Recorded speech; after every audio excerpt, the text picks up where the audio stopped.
19h45, la Barrière Info Soir, messieurs, dames, bonsoir et bienvenue à cette nouvelle session d'information du vendredi 9 juillet 2021. 19h45, nous débutons avec l'actualité internationale. La France maintiendra à terme 2500 à 3000 militaires au Sahel contre 5100 aujourd'hui, a affirmé ce vendredi 9 juillet le président Emmanuel Macron à l'issue d'un sommet avec les pays du G5 Sahel. À retenir qu'en marge de ce sommet, le président de la République du Niger, Bazoum Mohamed, a conjointement animé une conférence de presse avec le président français. Le terrorisme dans le Sahel était au centre de celle-ci. On écoute le président de la République du Niger, Mohamed Bazoum. J'entends souvent les Africains se plaindre de ce que le Sahel fait l'objet de grands débats et puis de forces importantes extérieures qui opèrent, mais ça ne donne de résultats. Ça ne donne pas de résultats. Et je suis chef d'État, je veux vous le dire, ça ne donne pas de résultats parce que pour le moment, ce sont nos armées qui n'ont pas été à la hauteur de la situation. Je ne conçois pas que c'est la vocation de la France ou de son armée ou la vocation de l'armée de quelque autre pays de venir faire la guerre à notre place. Nous avons à faire en sorte que nos forces soient efficaces, qu'elles soient bien entraînées, qu'elles soient bien équipées, c'est leur tâche à elles. Elles l'accomplissent avec beaucoup de courage, mais elles sont en train d'apprendre et elles sont en train d'améliorer leur niveau. Et à mesure que le temps va passer, vous verrez, elles seront aguerries et leur réponse sera à la hauteur du défi que leur pose le terrorisme. Entre nos résultats, il y a de cela 3 ans, 4 ans, en tout cas au Niger, et ce doit être pareil ailleurs, et nos résultats aujourd'hui, les choses ont considérablement changé. Je voudrais que les Africains comptent sur leurs armées d'abord, et les autres peuvent seulement venir en complément, je l'ai dit tout à l'heure, dans ce que nous n'avons pas, tout simplement, c'est une question de moyens financiers. Et quand nous nous adressons à nos partenaires, nous leur demandons davantage des équipements et des financements de notre guerre par nos propres forces, mais pas qui se substituent à nous. Donc, 5000 soldats français sur le territoire du Mali ne vont pas régler les problèmes du Niger, du Burkina, de Côte d'Ivoire, et d'ailleurs, c'est très clair, il faut que nous le sachions. Deuxièmement, je suis aussi interpellé quand même par la question posée au président Macron relativement aux situations du Tchad et au Mali. Le Niger, membre du G5 Sahel, a validé la situation de fait qui a résulté de l'assassinat du maréchal Idriss Déby Itno. Nous aurions pu nous dire, dans le cadre de l'Union africaine, qu'il s'agit d'un coup d'État. Mais ce serait simplifier les choses que de réagir comme ça. Parce que si, lorsque le maréchal avait été tué, que le débat avait consisté à dire qu'il faut mettre en place une transition de 90 jours, appliquer la Constitution, faire en sorte qu'on ait un président élu dans les 90 jours prévus par la Constitution, alors que le pays était agressé de l'extérieur, on le sait, et n'étant pas sûr de la cohésion de l'armée, de l'état de son moral, de ses capacités à faire face à cette situation, si c'est la Constitution dans sa lettre qui devait être appliquée, il y avait des risques que ce pays, qui constitue un pôle de stabilité dans notre zone, bascule aussi dans l'instabilité. Même si nous devrions considérer qu'il s'est agi d'un coup d'État, la raison commande que nous fassions le pari que, à la faveur de cette transition pour laquelle nous avons exprimé notre point de vue et demandé de faire les choses conformément à un certain nombre d'objectifs qui nous ont été promis et sur lesquels nous sommes en train de marcher, qu'on envisage donc une transition qui permette un dialogue et qui fasse en sorte que le Tchad ait peut-être un nouveau départ. C'est le pari que nous avons fait pour la stabilité de notre région. Nous aurions pu être très à l'aise pour dire que c'était un coup d'État, nous le condamnons, et après, qui va faire face aux colonnes des rebelles? Et si elles venaient jusqu'à N'Djamena et qu'il y a une guerre civile, Quels vont en être les résultats? Qui va appliquer la Constitution en ce moment? Quelle est la modalité de l'application de la Constitution? C'est autant de questions complexes que nous nous sommes posées et qui ont présidé à notre décision de dire on fait le pari avec les militaires et c'est le travail de suivi que fait l'Union africaine aujourd'hui. Par contre, au Mali, il y a une charte, il y a le protocole sur la bonne gouvernance et la démocratie que le Mali a souscrit en même temps que nous dans le cadre de la CEDEAO, qui prévoit que lorsqu'il y a un coup d'État, on prenne un certain nombre de mesures qui consistent notamment dans l'exclusion de ces pays des instances de la CEDEAO. C'est ça que nous avons demandé au sommet que nous avons tenu à Accra. Et nous n'avons pas été d'accord avec ceux des chefs d'État qui pensaient que non, bon, c'est pas bien, on ferme les yeux. Nous avons dit, mais nous sommes partisans de l'état de droit. L'état de droit prévoit quelque chose de très précis ici, il s'agit de l'appliquer. Les mesures de fermeture de frontières et tout le reste, Monsieur le Président, ça n'existe pas dans le traité de la CEDEAO.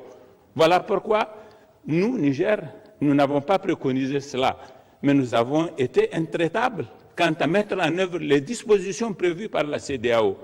Il ne faut pas permettre que des militaires prennent le pouvoir parce qu'ils ont des déboires. Voilà, c'était là le président Bazoum Mohamed sur le terrorisme au Sahel et l'impact de l'appui des forces étrangères dans le Sahel. Nous y reviendrons plus en détail dans nos prochaines éditions.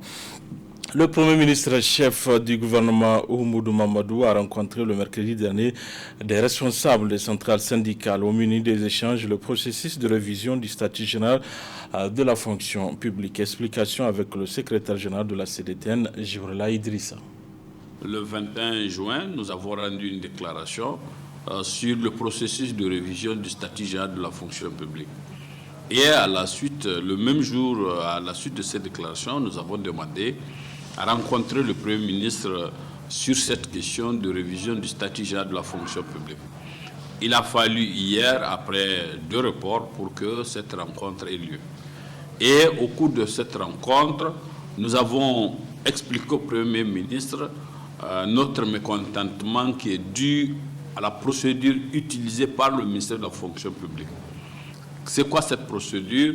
Elle n'a pas été participative, elle n'a pas impliqué les partenaires sociaux et il a fallu le 10 juin pour qu'on nous envoie l'avant-projet du statut général de la fonction publique et nous inviter au Conseil consultatif de la fonction publique le 16 pour dire de faire nos observations avec une précipitation telle que nous l'avions dit dans notre déclaration.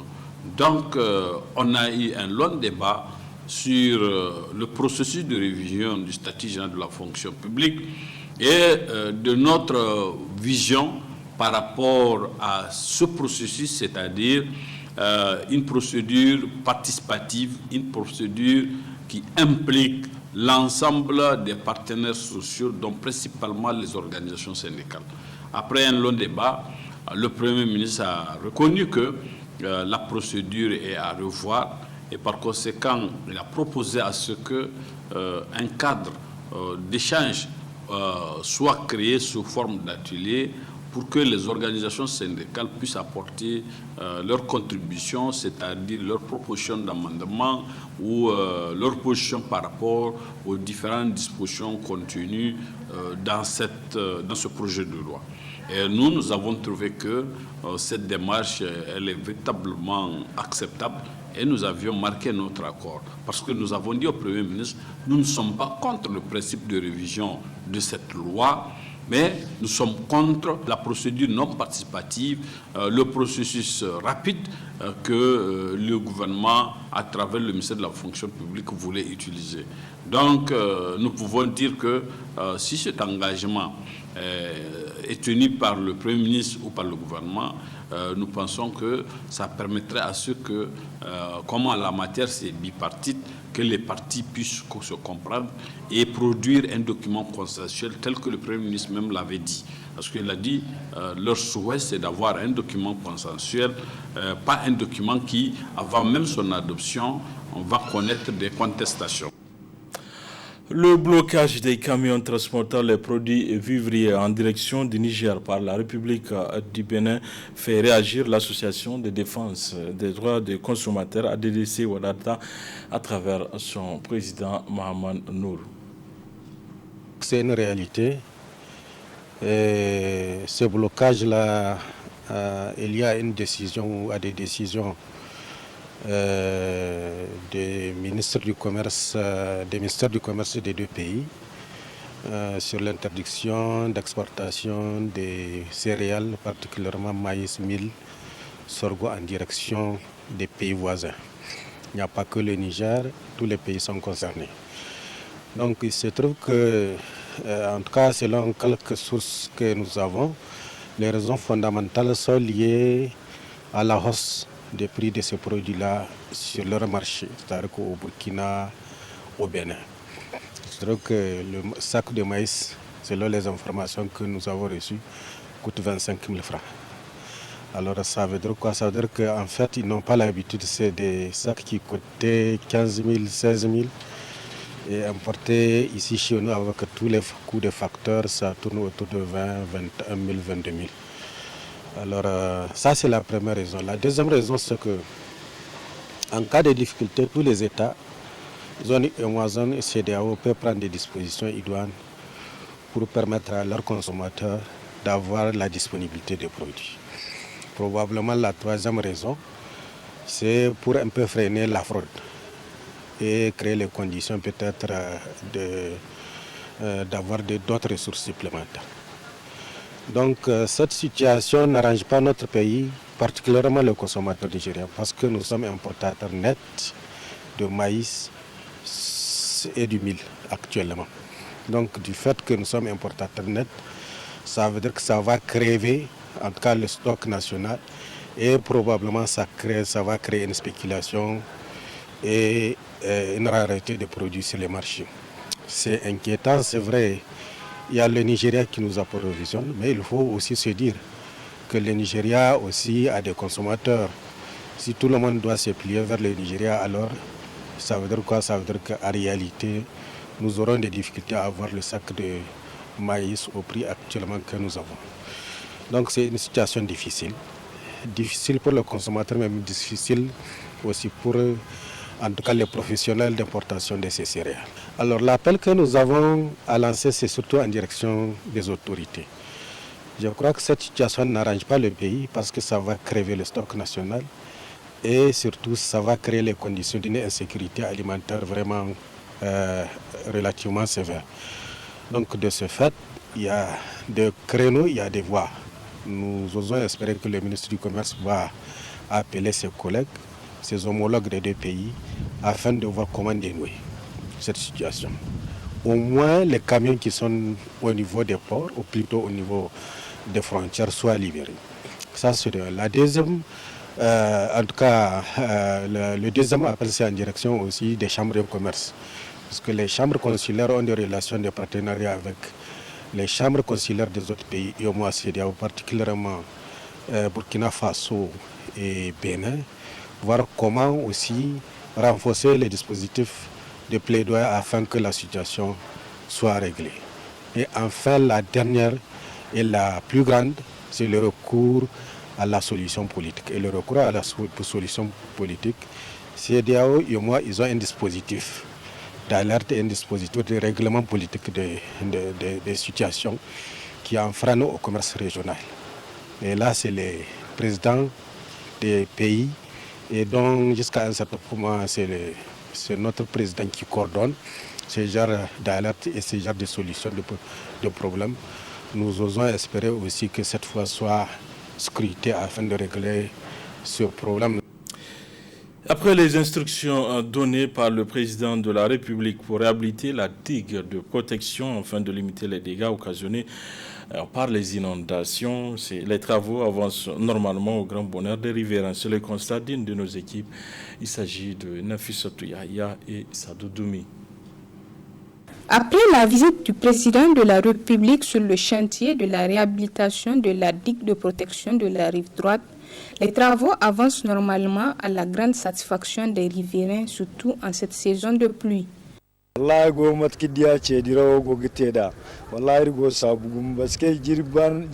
Nous sommes vraiment satisfaits du niveau d'avancement des travaux de la digue. Avant, nous avons peur dès qu'on dit que c'est la saison de pluie.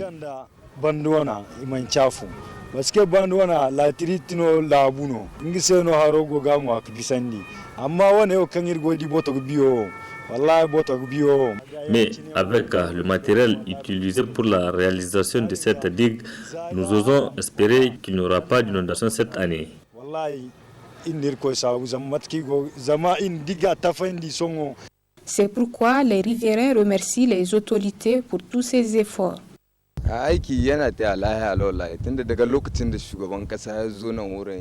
Les travaux avancent normalement.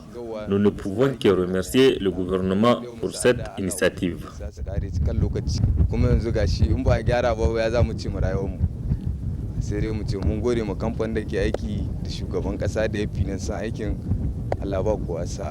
Ces riverains n'attendent plus que la fin de ces travaux avant l'installation définitive de la saison des pluies.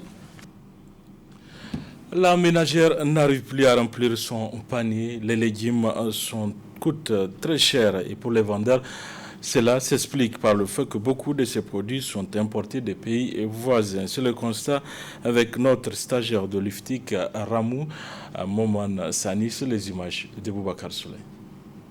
Depuis un certain temps, la capitale Niamey fait face à une cherté des légumes, notamment les oignons, tomates, piments frais, poivrons, etc.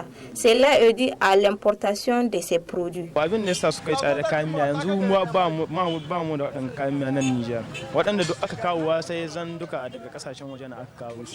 Les légumes coûtent cher parce qu'ils sont importés. Par exemple, la tomate, la carotte et le poivron nous proviennent du Bénin et du Nigeria. Avant, la pomme de terre coûtait 350 francs le kilo, mais aujourd'hui, nous vendons le kilo à 550 voire 600 francs. C'est vraiment cher. Les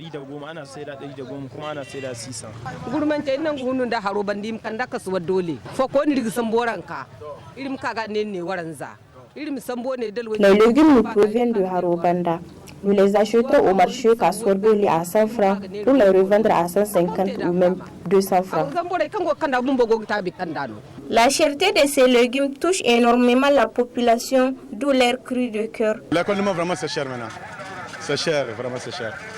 Hein, vous voyez comment sont l'économie maintenant. C'est cher, on n'arrive même pas à payer, on est obligé de se regarder au oignon à 100 francs. Avant le oignon c'était à 50 francs cette quantité. Maintenant c'est devenu de plus en plus cher. Le tomate, on n'en parle même pas. Tomate, c'est devenu de l'or maintenant. De l'or, parce qu'on ne peut pas l'acheter. Et c'est pas tout le monde qui peut manger maintenant actuellement. L'heure où nous sommes là, c'est pas tout le monde qui peut manger la tomate. Là, il n'y a pas de tomate dans mon sachet. C'est parce que c'est cher. C'est plus que l'or maintenant. À l'évolution où nous sommes maintenant, avec le président qu'on avait gagné, s'il pouvait faire un petit essai à nous aider avec les choses là, ça nous fera vraiment plaisir.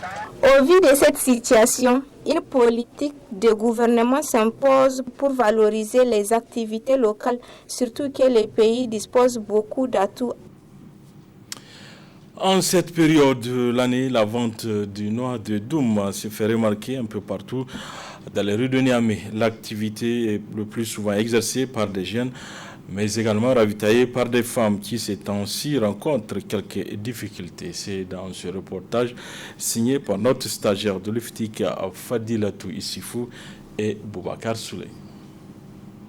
La vente du noix de Doum est une activité que mènent certaines personnes dans la capitale en cette période. Le noix de Doum est beaucoup consommé par la population, créant ainsi un engouement autour de cette activité lucrative. À l'exemple de ces femmes, considérées comme vendeuses grossistes, elles se procurent le produit à Boubon, une commune rurale de Tilaberi, située à quelques kilomètres de Niamey. Cependant, ces femmes rencontrent des difficultés, notamment avec les agents des eaux et forêts. Nous vendons les noix de Doum en gros et en détail et Dieu merci, nous arrivons à tirer l'épingle du jeu. Le seul problème que nous rencontrons, c'est au niveau des eaux et forêts qui nous demandent certains frais.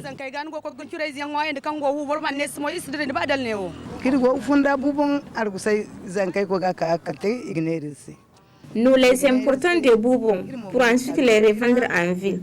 Nous demandons aux agents des eaux et forêts de nous alléger la tâche.